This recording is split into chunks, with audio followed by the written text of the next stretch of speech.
Imtihon markazida shu belgi bo'yicha tushadigan ayrim savollarda o'quvchilarimiz qiynalayotgan ekan. Belgini qisqacha tushuntiraman va savollarni ham ko'rsatib o'taman.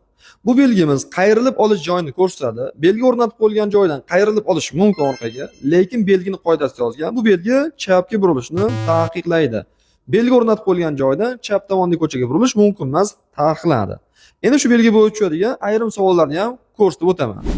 Hozirgi belgimiz bo'yicha tushadigan savol: avtomobilga qaysi yo'nalishlarda harakatlanishga ruxsat etiladi, ya'ni qayoqqa yurish mumkin deyapsiz. Belgi bo'yicha chapga burilish taqiqlanadi. Demak, orqaga qaytib ketishi mumkin yoki to'g'riga yurishi mumkin. A bilan V yo'nalish bo'yicha yurishi mumkin ekan. Keyingi savolimiz xuddi shu belgi bo'yicha aytib o'tdik, belgi chapga burilishni taqiqlaydi. Ko'k avtomobilga haydovchisiga avtoturargohga kirishiga ruxsat beriladimi deyapti. Demak, chapga burilishni belgi taqiqlagani uchun chapga burilib kirishi taqiqlanadi desak to'g'ri javob bo'lar ekan.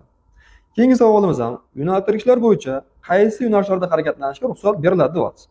Belgi chapga burilishni taqiqlagani uchun B yo'nalishiga mumkin emas, faqat orqaga qaytib ketishimiz mumkin. Demak, qayoqqa ruxsat beriladi? Faqat A yo'nalishiga ruxsat beriladi desak to'g'ri javob bo'lar ekan. Keyingi savolimiz ko'rsatib qo'yilgan qaysi belgilar chapga burilishni taqiqlaydi? Demak, V variantli belgimiz chapga burilishni taqiqlaydi. Lekin bu yerda A variantli belgi ham chapga burilishni taqiqlaydi.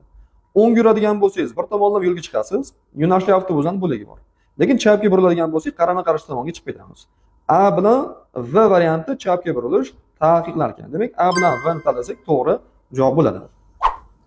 Videolarimiz manfaatli bo'layotgan bo'lsa, sahifamizga obuna bo'lib, videoni pravomoqchi bo'lgan tanishlarga yuborib qo'yinglar.